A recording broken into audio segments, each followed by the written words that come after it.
Don't worry, nobody's listening anyway. All right, let's get into PFF preview. All right, let's start with the betting line. That good with you guys? Yeah.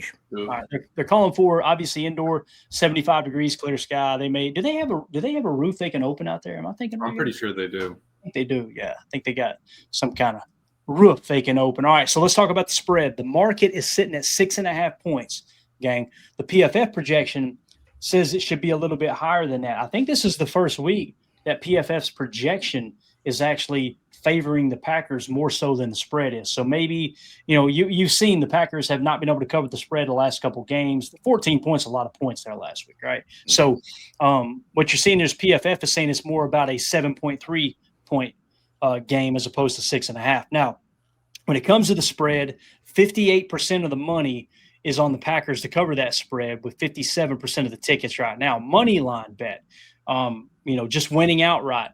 96% of the money is on the Packers. 94% is on the tickets.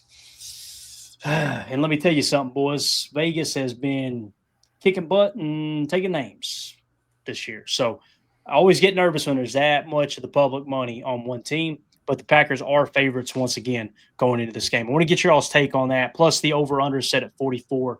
I don't care who goes first. We'll start with you, Jacob. What do you think? You think 6.5 points is about right? You think it's too much? How do you feel about it, man?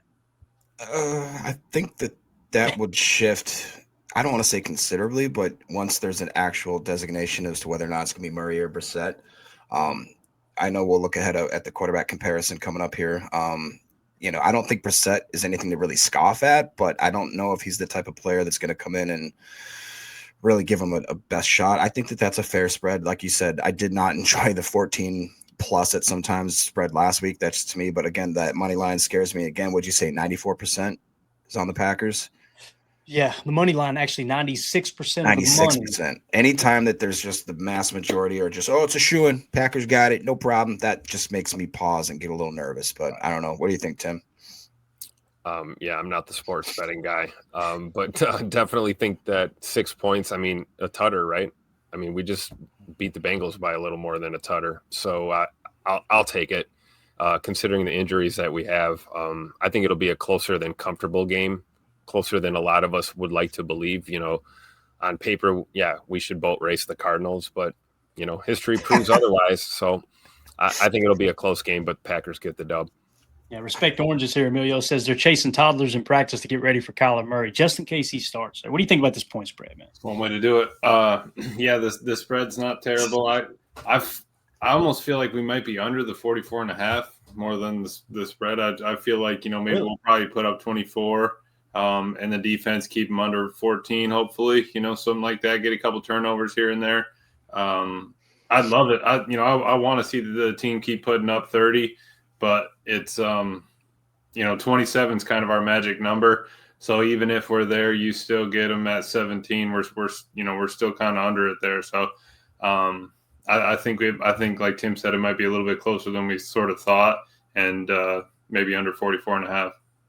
Yeah, and when you look at it there, it looks like the public agrees with you, Emilio. Well, partially agrees. 54% of the money is on the under. 53% of the bets are on the over. So it's kind of split there. Basically, I always lean towards the money than the tickets, right? The money is at 54% under, so the public definitely agrees with you. Now, that's a lot closer to 50-50. Obviously, you feel a little bit better about that under bet than you would say, the Packers there. So, all right, moving along. Real quick, Jack. Joe NC says, well, we are undefeated at home, and from what I heard, there's a lot of tickets still open, meaning in Arizona. If you guys remember in years past, that is one of the best traveling fan bases just because we got a lot of snowbirds that head down to that Arizona part. And I remember certain games where you walked in there. I shouldn't say walked in there. When you looked at the fan, when they pan out and you're like, holy crap, this is like 70% Packer fans in here. You'll get that maybe back in the day in certain Florida teams like Tampa Bay. I remember surprisingly at Nashville at the Titan Stadium, whenever they played, there was a lot of Packer fans there. We took that one over. Certain pockets of the country where the Packer fans will travel, and they will travel in large numbers. So I hope that's true, Joe. That's a good point. Great opportunity for this team to get their first win on the road this year. Absolutely. and this kind of goes hand in hand with Jerry's question earlier. She was asking, who have the Cardinals faced here lately? They were at the Colts last week. They lost 31-27. They gave the Colts a hell of a game there, boys. Yeah. Game, and that was without Kyler Murray, right? You had the Titans at home. They lost to the Titans. That's an ugly loss, obviously, 22-21. That was the game where the guy dropped the ball, right? The running back. Yep. Yes. Yeah. And then you had the game before that. They lost to the Seattle Seahawks, another good team, 23-20. They lost to the 49ers, who's one of the best teams in the league right now, 16-15. So they played some close games. Looking at these scores, yeah, I would – if it wasn't the Packers, you guys know I don't gamble on Packers games. If it wasn't the Packers, I'd probably be taking the 6.5, plus 6.5. So route 4 losses by a total of 9 points. You got 1, 3, 1, and 4. I mean, that's a crazy schedule. They are that close to being 6-0 or 4-2. Yep. And they beat some bad teams. Don't get me wrong, right? Like they lost pretty handily to the Broncos, one of the better teams in the AFC. They lost to them 27-7. Preseason. But was that preseason? You're right. Yeah. My bad. Yeah. So the only two. So I'm sorry. The only New two Orleans wins, and Carolina were kind of, they're both trash teams right now too, ain't they? So yeah, thank you for pointing that out, Amelia. I don't know why they include the preseason. It doesn't matter. Why would you even put that in? Ain't nobody gambling on that stuff other than degenerates that can't pay their bills. So yeah, Saints and the Panthers. That makes you feel a lot better about that, right? All the good teams they faced, along with the bad team in the Titans, they've lost 4 in a row there. So. Going to be interesting, man. Going to be very interesting. So let's talk about the quarterback matchup real quick, all right? So they've got Brissett listed. Listen, he's grading out a 76 this year. Pretty darn good. Passer rating when clean, a 113.1. Under pressure, a 46.8. He's got a big-time throw percentage of only 1.96. He is the 31st ranked quarterback in terms of power rating rate, rank, where they gave him a 0.0 power rating. You guys know PFF does that. Now, if we jump over to the Jordan Love side, 83.0 PFF grade, passer rating when clean, 137.8, struggled under pressure, passer rating under pressure of 41.1. Look at that big time throw percentage at 6.04%. That might be leading. Money, baby. Let's go. And then when you look at the turnover worthy plays, J-Love is at 2.75%. Brissett is at 0. So he protects the football, obviously, right? Something to keep in mind there. Jordan Love's power rating is a 4.5. That's 7th best in the league. What do y'all think about the quarterback matchup? Brissett, I kind of feel like Brissett gives him a better chance to win the way he's playing ball than Kyler Murray, man. Weird to say that out loud, but that could be. I mean, he's been a journeyman, but been kind of reliable any place that he's been. When we first saw that schematic there, I thought Brissett at 76. It's not bad. And, I mean, all they want him to do probably is to come in there and just kind of manage the game, control it. Don't ask him to do too much. But I hate saying it's a trap game or anything like that because I feel like every game this year is, quote-unquote, a trap game. But he definitely has the ability to be an NFL quarterback. And if he comes out and he's firing at all cylinders, we have to be ready to play our game. And to Tim's point, I need us to come out and play a total away game and just not – and, again, it's on the West Coast. We have a little bit of similarities and some tendencies that we need to break through. Let's go, LaFleur. Let's get these guys coming out with the piss hot. Yeah, absolutely. Turnovers. Let's get some takeaways in this game because I think, to your point, you can't overlook a guy like Jacoby Brissett. However, I do think that that's all Arizona wants him to do, to your point, Jacob, is just manage the game and don't turn the ball over. So, I'd let the dogs eat in this one. And make Brissett really beat you, like really test that arm. I'd be a little bit more aggressive, we'll say, with this guy under the helm. Dude, you know how I'm a child? Because every time you guys say Brissett, I just see Homer Simpson go, brisket. I don't know why. Unbelievable. So somebody had asked, has he only played one game, talking about Brissett, right? And it looks like he had 1 snap in week 2 against Carolina, 3 snaps in week 5 against Tennessee, and then took all 73 snaps in Indy there in week 6. So 1 game is essentially what we're looking at, right? When you look at the PFF grades throughout his career, 51, 62, 57, 59. It's all cheeks, right? Then it jumps 73, 76, 82, 84, 59, and now back up to a 76. So he's one of those quarterbacks, Emilio. He can hurt you, man. He can hurt you if he gets hot. Absolutely. And he kind of wants to push the ball down the field. I think Arizona wants to do that in general, but him being able to, get it there. He's got different passing lanes than Kyler, right? You got a height advantage over him, so you've got different throwing lanes, throwing angles, all those things. I think that it'll be a good test for us. A mildly mobile guy, but also more of a veteran kind of heady guy. Seen a lot. How many defenses has he seen? We got to kind of disguise some of this, come out in a shell, all that stuff. So it'll be a good test for the defense. And like X was saying in his interview, is they need to, the coaches can tell us, some stuff and get us a little bit hyped, but us as players need to take care of this and come out ready to play. Like, we need to set the tone. We need to prep and come out in this game ready to roll, because they're not going to be able to do it everywhere. And we potentially could have, on the road games in the playoffs if we get there. So it's something that we need to be ready for. We cannot go 0-6 on the road. So we at some point need to turn it around. You might as well make it this week. Yep. Yeah. When you look at, go ahead, Tim, you got something, buddy? No, I was just agreeing with that. Gotcha. When you look at the rankings, the Packers are ranked second in power ranking according to PFF. The Cardinals are 28th. Power ranking for defense, the Packers are 14th. The Cardinals are 17th. Power ranking on offense, Packers are 4th. The Cardinals are 13th. Strength of schedule played, the Cardinals have played the easiest schedule, if I'm reading that correctly, right? 32nd strength of schedule. So they have played the easiest schedule so far of everybody in the league, and they still only won 2 games. Yeah. Strength of schedule played for the Packers are sitting in the 20th spot, right? Average offensive snaps, they both average 67 offensive snaps per game. The Packers are running the ball more often than the Cardinals. The Packers are running at 44% of the time. The Cardinals are only at 33% of the time, okay? But that's probably because they're trailing. The EPA per run, the Cardinals are actually, the Packers are slightly better, right, at a minus 0.07. The Cardinals are at a minus 0.13. And then the EPA per pass, that's not even close.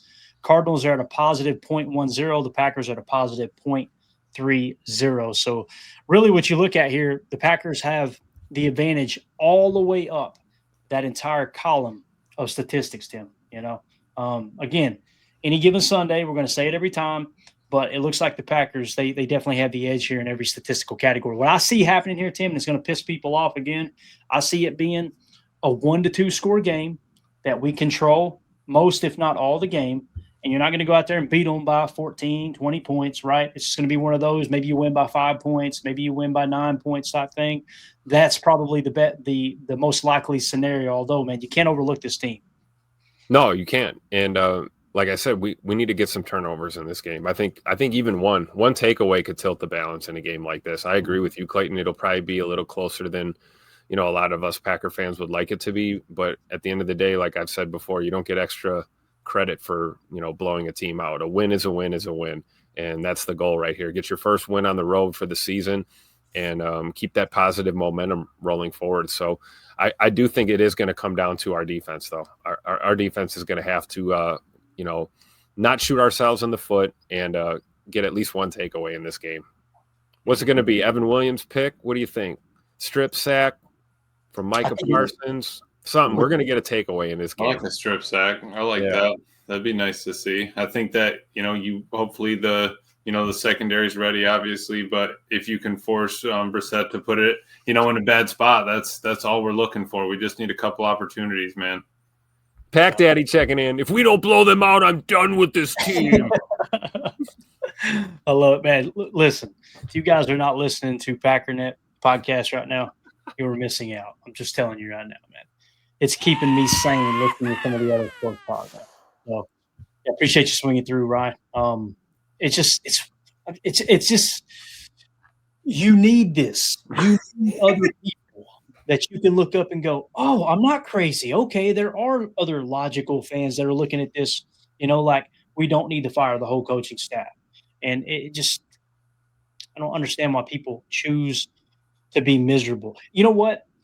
I don't like keeping up with baseball anymore. You know what I mean? But we're forced right now to listen to Brewers talk. If you listen to any kind of Green Bay podcast, it kind of sneaks in, right? I'll say this, man. It's just as bad with the Brewers. the same people that were, boy, I'm telling you, going into that last series, they were all fired up. And these are radio show hosts. These aren't fans. I'm not talking about just random fans. I'm talking about they're fans, but they got, sports talk shows. Boy, they turned on that team quick, Tim. I mean, it was unbelievable.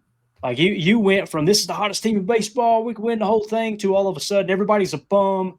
I won't say the name, but one particular person was calling for Murph's job earlier in the year, and he ended up having the best record in baseball. Like, what do you expect as a fan for your football team or your baseball team to do? Like, you're honestly, you're expecting unrealistic. Your team just had the best record in 162 games, and you're wanting to fire people?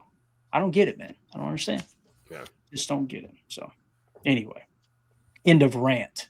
I was wanting to look at some of the rankings real quick. We had a couple more minutes here. This thing's going to throw up more advertisement than Jacob in the parking lot at the club. You know what I'm saying? But we're going to see what we can do here. I want to see where they rank offensively. This is points per play. Arizona is 20th in the league in points per play. So in offensive, scoring, they are 20th in the league. And then when we go to scoring defense, opponent points per play, Arizona, and keep in mind, guys, they played a weak schedule, arguably the weakest schedule in the league. Arizona's scoring defense, where are they at? I think they're toward the top a little bit. So they're 7th in scoring defense. So they're definitely a defensive strong team, Emilio, right? Yeah. So, thanks, Ryan, for getting us derailed there. But no, it's all good. So obviously it's one of those games where if their defense can keep them in it, you know what this kind of spells out for me, Emilio? Protect the football. Take what the defense gives you. Mm-hmm. Settle for the field goal. Don't get too aggressive, right? Because their offense should struggle, and their defense is the strength of their team, albeit they played the easiest schedule so far this year. What do you think about all that? Yeah, no, that's it. I mean, defense can hold you in it as long as possible, but that's why they're passing it 60+% of the time. They're not able to run it as much, so everything sort of starts falling, snowballing downhill. The defense itself is decent. They got a couple of guys out there. DTD, just kind of want to see him play. You got Max out there. Some of these guys aren't playing their best ball right now, but they can play. And the defense has kept them in games with multiple teams here in the past 4 weeks. San Fran, all those games are close. So it's not like they're not a bunch of scrubs. Even Cleveland, who was, the worst defense ever, is still the best defense basically in the league, and we lost to them, right? So it's going to be a test for our offense, and it'll be a test for our defense to see if they can't help the offense out. So it's really going to be a good game. I think it'll be a nice test. It's away at least, and it's something that you can get rolling because you got another big game coming up right after this, another away game back to back on the road. You need to get your mentality right and prepare and be ready for this. Yeah, and it looks like they're in the middle of the pack here, Tim, when it comes to running defense. They're 16th in the league at 4.2 yards per carry. So you should be able to continue with Josh Jacobs, meaning, if you come out and you play a team like Cleveland like we did, and you can get nothing going against the running game, or against the run defense, which they have the best rush defense in the league. Packers are sitting 4th currently. It throws a wrench into that whole, hey, let's stay patient. You should be able to stay patient against Arizona, unless they load the box. And if they do, Tim, I'm not opposed to firing that thing over the top, man. Oh, yeah, absolutely. Feed Josh Jacobs the rock in this game, for sure. I mean, this isn't Cincinnati's defense or anything, but I fully expect a guy like Josh Jacobs, Emmanuel Wilson for that matter as well, to have some success on the ground. I'm sure we'll see some duo again. I don't know if we're going to stay in between the tackles or maybe run some outside stuff, but you got to have a run game against any kind of defense really in the league. But Arizona's no pushover, like Emilio said, and you're not going to get it done if you don't have some semblance of a ground game. And I'll take another 90 or 100-yard, 1 or 2 touchdown performance from Josh Jacobs again. That should be enough to help us out. But bottom line, it's going to come down to our defense keeping us in this ball game and handing that ball back to Jay Money and the offense all day long. It's closer than we thought, but I think the running game is going to be a point of emphasis once again. And then you eat off of that, right? You get those crossers and you get those shot plays to Matthew Golden, and we get the win. That's all that matters. And tomorrow I'll start to put together the game plan. So I'll give you guys tendencies, right?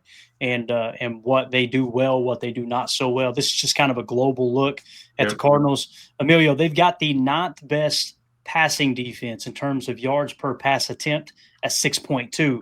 So this definitely, it seems like you want to press into the run out of 11. Did you guys notice on Chalk Talk we did not call out any 12 personnel? Did y'all notice that? Mm-hmm. All the play, I just hit me earlier today. I was mowing grass and I was like, every one of our plays on Chalk Talk came out of 11 personnel, especially the run, right? We kept running that 22 duo out of 11 nasty, Dubs nasty 11. So that's what I think you got to do here, Emilio. You got to stay in 11, run the rock between the tackles, and just establish that run early. Take what they give you. Don't get me wrong in the passing game, but you got to get the running game going, man. Right, yeah, because in Arizona's improved from last year. They were 6.8 last year down to 6.2. They're reeling that in. Home is obviously a little bit worse for them than away, but also again they've played a couple tight games, with a couple of tough teams. So you're right. Something that we need to get going. Really, the only other time, I know we were in 12. The only other one I remember was 13 when we had everybody in there and they ran that Savion jet sweep or whatever it was, touch pass, and that was it, man. But I do like that Matt's kind of getting back to the 11. Maybe it's just because of personnel we have that are healthy now, right? Or maybe that you have trust in a little bit more. And that's something that maybe they thought they could beat them with. Is that something that we can beat Arizona with? I hope so, because I did like how all that kind of played out for us. It's it really is going to be something, though. Matt's got to call a good game, and so does Half. Yeah. And last thing to hit on here before we wrap up, notice that Green Bay is in the lead at 5.1 yards per pass attempt allowed. So they've got the number 1 passing defense in terms of yardage and per pass attempt in the league. That last game, there were people on Twitter talking like Joe Flacco just cut us up. Guys, they averaged 4.7 yards per pass attempt. That was it. If you were to take that and just put it into the overall ranking system, that would hands down be the best passing defense in the league right now. Again, Packers are sitting at 5.1. That last game against the Cincinnati Bengals, the Packers only gave up 4.7 yards per pass attempt. That's why you go on some call-in shows, the post-game shows, and you listen, and people are acting like the defense just got picked apart. And then you came on our post-game show, and we were going, what the hell? What are we talking about? Like, the defense played good. Like you played the game that was in front of you in the second half. You played to win the game. Right? We got to get that Herm Edwards drop for sure. All those drops. Man, there was from 2000 to 2010, Tim, I think it was, probably maybe 2015. God, there were so many good drops, man. Oh yeah. Denny Green, the Bears are who we thought they were. Oh my God, there's so many good ones. So we'll get them. It's exhausting. All right. Anything else, boys? Anything else y'all got? Emilio, I'm going to give you the floor here, sir. Nothing. If you want to see Flacco, go watch him right now. If you want to see A-Rod, go watch him right now. Besides that, and they got to prepare well in the week coming up. I hope that practices go well. Micah was saying that this is probably their best 2-minute and what was it, end of game situation, I think it was, that they've had practice-wise probably all season. So I love that. If you're practicing like you play, that's a good sign for this week. But yeah, let's kind of get them going. You're going to have a different D-line out there. LVN's not going to get as many reps. Is it going to be Enikbare? Is it going to be Sorrell, more Brinson? And we just need to get some pressure, collapse the pocket, whatever we need to do to sort of get this thing going for the defense. And then, like Tim's been hounding on, we need turnovers. Tim, since he hit it, Tim, he already brung it up. Let's give a little update here. You ready for this? We got the Steelers at the Bengals. Is that at the Bengals? That is at the Bengals, right? I believe that's in Cincy. Yeah. All right. So the Steelers lead 7-0 in the first quarter. 9 minutes left. Aaron Rodgers is 3 of 5 for 53 yards and a tutter. Joe Flacco 1 for 1 with 18 yards. I think they've got the ball right now. The Bengals are driving. They're at their own roughly 40-yard line. Aaron Rodgers continued to hit DK Metcalf, 1 catch for 39 yards. Also hit Jonnu Smith, the guy they traded for from Miami, if I remember correctly. Yep. 1 catch for 10 yards, and that was a touchdown catch. That was a scramble play. That was a big scramble play. He kind of dropped back, nothing there, rolled to his left, nothing there, rolled all the way back to the right, hit the man. So, Tim, this is a good game to go check out as we sign off right now because we're going to be playing the Steelers here in a couple weeks, right? Yep, absolutely. And contrary to popular belief, Aaron Rodgers is not washed, as you can see, based on his performance so far in this one and all year. So, Steelers look legit. Yeah, and if you want an all 22 look, go ahead and watch it on Prime, but hit the next gen stats version. You go down on it, hit the next gen stats Prime version, because you're literally sitting in the Madden cam, all 22 cam.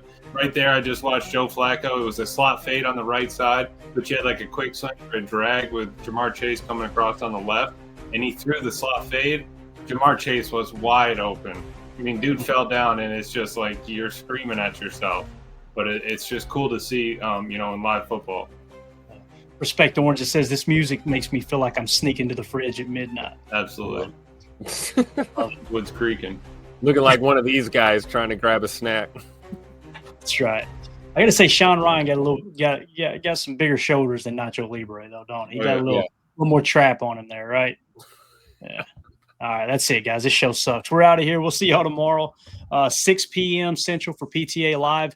We'll start to dive into the game plan. If I have time, we'll jump into that. So I'm excited about continuing that conversation. Tim, tell these fine men and women in here tonight about this awesome cause we're raising awareness for, man. Yeah, it's our raffle alert for a great cause. All month long, we are giving you a chance to win an autographed Romeo Doubs jersey just by going to operationhorsesheal.org. /how can I help. That will give you the link right there so you can donate. Any dollar amount helps. Obviously, Operation Horses Heal is doing great things for our veterans and their families, as well as active duty military servicemen and women as well, giving them a chance for some life-changing experiences, self-guided wellness journey with equine therapy. And we're trying to raise funds, get them to their goal, to get a truck and a trailer so that they can bring these horses out to events for these veterans. So if you want to help, we would appreciate any of your donations, any dollar amount. Each donation gives you an entry to win that Romeo Doubs jersey coming up here at the end of October. So you can scan that QR code in the upper right, or you can go to operationhorsesheal.org /how can I help to donate. Yeah, or you could just go to my Twitter account @Packers_access, the tweet that's pinned at the top of the page. You'll see I quote tweeted Tim. Click on his tweet. You'll have a link right there at your convenience as well. You can do it on your phone. You can do it on your computer, what have you. So, boys, I appreciate you. Sorry we went over a little bit, but thank y'all so much for hanging out tonight, man. This was fun. Love it, man. Thanks for having us. All right, bud. We'll see y'all tomorrow, 6 p.m. Central for PTA Live. We'll dive into the game plan, give you a detailed look at all of the PFF grades for each player, how our 11 personnel lines up against their nickel, how their base lines up against our base, their 21 against our base, and what have you. And then we'll start to dive into some of the Tuesday players, all that good stuff as well. Everybody have a great night. Go Brewers. We'll see y'all tomorrow. God bless. There we go. Bye, guys.